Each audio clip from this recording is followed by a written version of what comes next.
रवायर के ग्रुप में आपका स्वागत है। हमने पढ़ जाते हैं ग्रुप टी खातिर न्यूमेरिकल। तो चलो शुरू कर जा। एक से पिछले वाला हमने के वीडियो जैसे कि पी बराबर सूत्र पर चल रहे हैं, शक्ति वाला पढ़ रहे हैं। तो चलो आज वही में हमने के अगला टाइप 4 पढ़ते हैं हमने के। तो चलो शुरू कर जाओ। जना में सबसे पहला क्वेश्चन आज बढ़ गया। तो आज के सूत्र बढ़ गए, कहीं सूत्र पर बढ़ गए, लेकिन ऊपर अलग अलग रूप बा। ठीक बा। तो चलो देखो, शक्ति बराबर सूत्र का होखेला W/T होखेला। W/T होखेला। अब W के ही अलग अलग रूप होला। W माने वर्क के का कहला, कार्य बराबर होला Fs cos थीटा होबे करला। तो करके जब F दिल रही, S दिल रही, नहीं तो डायरेक्ट यदि कार्य दिल रही तो कार्य बटा समय कर दिए तो निकल जाई। नहीं तो यदि F दिल रही, S दिल रही, Fs cos थीटा वाला तो लेके चल जाई। ठीक बा, बटा में T कर जाई। यदि शक्ति निकाले के रही, जब दिल रही कि M दिल रही, G दिल रही, H दिल रही, तो mgh/T पर लेके चल जाए हमने के। तो वही में आज हमने के क्वेश्चन बढ़े। सबसे पहला के क्वेश्चन बा, कहता है कि मोहन का वजन कितना बा? 40 kg हो गए। 40 kg हो गए तथा वह 10 सेकंड में 50 सीढ़ियां चढ़ जाता है। 10 सेकंड में 50 को सीढ़ी चढ़ जाता है। यदि प्रत्येक सीढ़ी की ऊंचाई कितना बढ़ गया? 15 सेंटीमीटर है। तो मोहन के शक्ति ज्ञात करें। मोहन के शक्ति कितना बढ़ गया। ठीक बा। तो चलो हमने के क्वेश्चन के बनावे के। तब सबसे पहले हमने के देखल जी का तो सबसे पहले हमने के देखल जी कि का कौन सी दे बढ़े। तो देखल कि हमने के m देले बा। m कितना बा? 40 kg। m मास बढ़े 40 kg बा। ठीक बा। टाइम कितना बा? 10 सेकंड बढ़े। ठीक बा। सीढ़ी का चढ़ता 50 को सीढ़ी चलता। 50 को सीढ़ी चलता हुए तो एक मतलब कि वो चढ़ता तो ऊंचाई पे चढ़ता ना। तो ऊंचाई पे चढ़ता हुए यानी कि h बराबर कितना बा? 50 को सीढ़ी बढ़ गया। ये सीढ़ी की ऊंचाई बढ़ गया कितना? 15 सेंटीमीटर। तो कुल ऊंचाई कितना चढ़ी? 15 गुने 50 हो जाए। यानी कि 15 × 5 750 हो गई सेंटीमीटर। 750 हो गई। आई सेंटीमीटर हो गई। तो हमेशा मीटर में लेके चले करके। तो मीटर में निकाले खातिर 100 से भाग दे हम। तो कितना आ गई? 7.5 आ गई। ठीक बा। 7.5 का हो गई मीटर में हो गई। ठीक बा ना? ठीक बा। चलो ठीक बा। तो हमने कौन सी देखा जी अब कि अब सूत्र को कोना पे चलता है m देले बढ़वे और g के मान का हो जाए। तो g के मान बाय ऑप्शन से हम देखा तनी। तो बाय ऑप्शन में बुझाता कि हमारा g के मान 10 होगी। तो g के मान कितना बढ़वे? गुरुत्वीय त्वरण जनक हो जाला 10 मीटर पर सेकंड स्क्वायर होखेला। ठीक बा। तो चलो mgh बराबर सूत्र होखेला यानी कि p बराबर शक्ति निकाले बढ़वे mgh/t होखेला। तो m बा 40 गुना g के मान 10 गुना h कितना बढ़वे? 7.5 बढ़वे बटा में t यानी कि टाइम का 10 सेकंड लगता। तो 10 नहीं 10 कट गई। तो एकरा से गुना होते कितना हो जाए? 75 हो जाए। 75 में 4 से गुना कर दीजिए कितना हो जाए? 300 हो जाए। 300 हो जाए। तो 300 कितना का हो जाए? तो शक्ति का में तो वाट में होखेला। शक्ति वाट में होखेला तो वाट हो जाए। या तो यह दिल रही तो कार्य के कितना होखेला? जूल होखेला। टाइम के सेकंड होखेला। तो एक के जूल प्रति सेकंड भी हम कह सकत रहनी। वाट के ही का कहल जाला? जूल प्रति सेकंड कहल जाला। चलो दूसरा का क्वेश्चन हमने क्या आज के चलते हैं। चलो दूसरा का क्वेश्चन क्या कहता हमने क्या? दूसरा का क्वेश्चन एकदम झकास बोल गया। क्या कहता है? 50 kg भार के एगो लड़का बोल गया। ठीक बा। कितना? 40 को सीढ़ी पे चढ़ता। ठीक बा। जना में कितना सेकंड में? 10 सेकंड में चढ़ जाता। तो बताया कि बा कि यदि प्रत्येक सीढ़ी के ऊंचाई कितना बढ़ गए? 15 सेंटीमीटर है। तो उसके शक्ति कितना खपत हुई जब चढ़े में? ओकरा सीढ़ी पे चढ़े में कितना एनर्जी खत्म हुई? जना के ऑप्शन बढ़ गए 337.5 वाट 300 जूल बा 300 वाट बढ़ गए एगो उतना 29 बा। चलो तो सबसे पहले हमने ये करम देखा जी कामची दे देले बढ़ गए कान निकाले के बढ़ गए कोना सूत्र पर चले। तो सबसे पहले हमने देखा था कि m दे ले बढ़ गए। m कितना बढ़ गए? 50 kg बा। ठीक बा। एक बाद t दे ले बढ़ गए। t कितना बढ़ गया? 10 सेकंड बढ़ गए। ठीक बा। h कितना दे ले बढ़ गए? 40 गुने 15 बटा 100 एक मीटर में चेंज कर देनी जा। ठीक बा। तो 20 दूनी 100, 20 पचे 100, 5 3 15 यानी कि 6 मीटर का दिले बा ऊंचाई दिले बड़ुए। चलो एक बाद जी के मान कितना दिले बड़ुए, एकर में क्वेश्चन में कह दिले बड़ुए कि जी के मान कितना बा 10 बड़ुए। जी बड़ुए 10 मीटर प्रति सेकंड स्क्वायर बड़ुए। ठीक बा, तो निकाले के बा कौन चीज शक्ति निकाले के बड़ुए। तो हमने के जब दिले बड़ुए हर चीज एच दिले बड़ुए, टी दिले बड़ुए और जी दिले बड़ुए, तो कौन सूत्र पर चले mgh भाई टी पर चली। तो mgh के कितना बा, तो 50 के जी बा गुने जी 10 हो जाए। एच कितना बा 6 मीटर बटा में टी कितना दिले बड़ुए 10 सेकंड बड़ुए। 10 ले 10 खत्म हो गया 300 कितना हो जाए 6 पचे 300 वाट में हो जाए हमेशा आंसर। 300 कितना हो जाए वाट हो की आंसर, कहे कि जूल देले बड़े हबड़ई ल तो मार देले वाट में, जूल में मार दे टन, जबकि वाट हो की या नहीं तो जे देले रही तो 300 जूल प्रति सेकंड में हो जाए आंसर।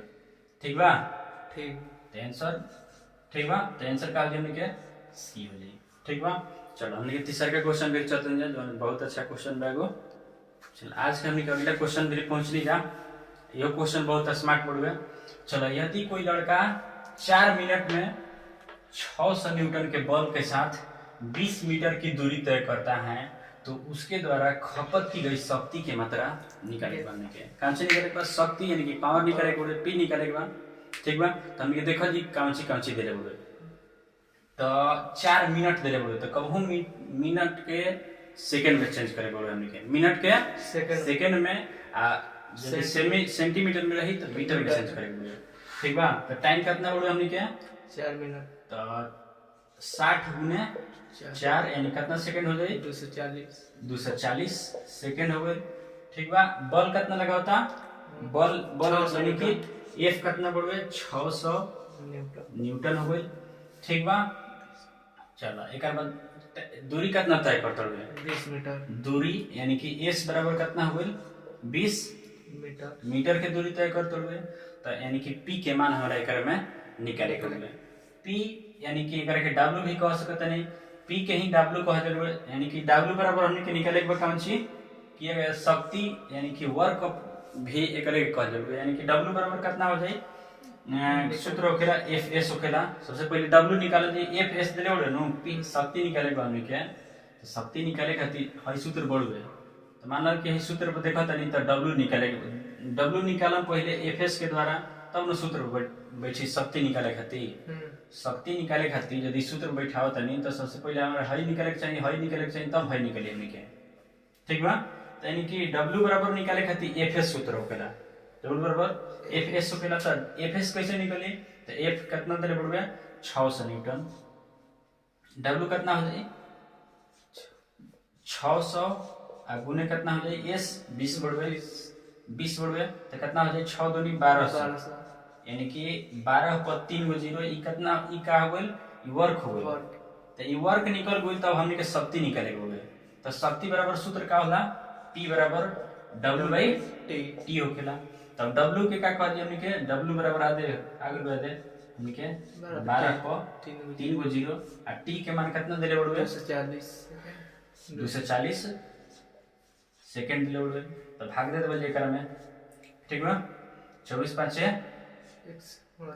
20 से कितना हो गई 50 कितना हो गई शक्ति का में रहला वाट में रहला। ठीक बा, चलो ध्यान दे एक बार क्वेश्चन पर थोड़ा सा कि W निकाले खातिर यानी कि वर्क निकाले खातिर हमने के सबसे पहले कौन सी चाहिए तो W चाहिए यानी कि शक्ति निकाले खातिर का चाहिए सूत्र बैठावे खातिर W चाहिए। और W बराबर हमने के सूत्र बा वर्क बराबर कितना होला तो एफ एस होखेला। cos थीटा होखेला तो हमेशा जीरो मान के चलो जब से थीटा के वैल्यू ना देल रही क्वेश्चन में तो का मान के चले के बा 0 डिग्री बोले हमेशा। ठीक बनो, तो 0 डिग्री मान के चले बोले तो वर्क बराबर कितना भइला एफ एस सूत्र होखेला वर्क बराबर एफ एस होखेला तो 6 दूनी 12000 हो गइल। ठीक बा, अब सूत्र कौन सी होखेला शक्ति बराबर होखेला W/T होखेला। तो W बराबर 12000 बटा में समय के मान कितना दे बड़ुए 240 सेकंड दे बा तो 240 से भाग दे हम तो कितना हमें 50 वाट हो दिए आंसर। चलो अगला क्वेश्चन हमने फिर देखल जाए। चलो हमने के अगला क्वेश्चन बढ़ुए कि 50 केजी एक लड़का बढ़वे 45 चरणों के सीढ़ी पर 9 सेकंड में चढ़ जाता। वाह लड़का, ठीक बा। यदि प्रत्येक चरण के सीढ़ी के जो ऊंचाई बढ़े 15 सेंटीमीटर बढ़े तो उसके द्वारा शक्ति के सब पता लगा कि कितना शक्ति खपत कर, ठीक बा। चलो तो हमने के सूत्र में सबसे पहले देखो जी का दिले बढ़े, तो एम दिले बढ़े, एम बराबर 50 केजी। 50 केजी। ये क्वेश्चन पर हई हेजा बदल के हेजा बदल के इतना हले क्वेश्चन पूछ दे बड़े न, बहुत हले क्वेश्चन पूछ ले बड़े ग्रुप डी में बड़ा कर दे बड़े, ठीक बा। चला 50 केजी हो गई, कितना ऊंचाई दिले बड़े, टी दिले बड़े पहले 9 सेकंड। 9 सेकंड दिले बड़े, ठीक बा। ऊंचाई दिले बड़े कितना 45 गुने 45 गुने 15 बटा 100 हो गई, ठीक बा। चलो एक बाद जी के मान 10 बोले 10 मीटर पर सेकंड बोले, तो हमने के सूत्र देख कौन पर चली mgh p बराबर mgh भाई t पर चली, तो m के मान 50 का 10 बढ़वे, हाई कितना बढ़वे 45 गुने 15 बटा में 100 गुने टाइम बा 9 बा, तो 9 5 45 हो गई, 50 दूनी 100 हो गई, 5 दूनी 10 हो गई, तो कितना हो गई 25 गुना 75। 25 गुना 75 बराबर कितना हो जाए 25 गुना 15 बराबर कितना हो जाए 375 हो जाए 375, ठीक बा। चलो सबसे पहले हमने के में देखे के बाकी एच निकाले बोल गए एकरा में, ठीक बा। एच सबसे जरूरी बोल गए एकरा में कितना हो गए, यानी कि 25 गुना 15 बराबर कितना हो जाए 375 आंसर का हो जाए 300 वाट हो जाए, ठीक बा। चलो आगे क्वेश्चन देखते हैं फिर से कर। चलो आगे क्वेश्चन बड़े बहुत झकास क्वेश्चन बा। चलो एक व्यक्ति 2 सेकंड में कितना जूल काम करता, तो 1000 जूल काम करते हुए, ठीक बा। तो उसके द्वारा खर्च की गई ऊर्जा की मात्रा क्या होगा, ठीक बा। तो सूत्र हमने पढ़नी है जब P बराबर W/T, तो वर्क का में होला जूल में होला, तो यानी कि वर्क कितना दे देलस 1000 जूल 1000 जूल हो गई। हई का देले बा टाइम हड़वे 2 सेकंड हो गई, ठीक बा। आ का निकाले कहता तो ऊर्जा निकाले कह जरा, यानी कि P निकाले कहता तो P बराबर हमने निकाले कहता तो P बराबर हमने सूत्र पता W/T कि W बराबर T होला, W/T होखेला। तो W के मान देले बड़ुआ 1000 देले बड़ुआ, T 2 सेकंड बड़ुआ, तो कट जेते कितना हो जाए 500 वाट, ठीक बा। तो यही तरीके से क्वेश्चन ग्रुप डी में एकदम कहे कि नहीं कि बाढ़ करके धैले बढ़वे, खाली सेट उठैले के बढ़वे 137 को पाली में भई बढ़े, तो 137 पाली में लगभग ना तो 30 को क्वेश्चन ऐसा का जरूर पूछ लेगा। एक पिछले जो क्वेश्चन पूछने जा सीढ़ी की ऊंचाई वाला, तो वो बहुत सारे क्वेश्चन पूछ लेगा। तो एक फिर अभी समझ हो जाओ, एक व्यक्ति 2 सेकंड में 1000 जूल काम करते हुए, तो उसके द्वारा खर्च की गई ऊर्जा की मात्रा क्या होगा, ठीक बा। तो W दिले बढ़वे ऊर्जा दिले, यानी कि कार्य कितना करके, यानी कि जूल में निकलने पड़े, तो वर्क जूल में होखेला, तो कितना हो जाए 1000 हो जाए।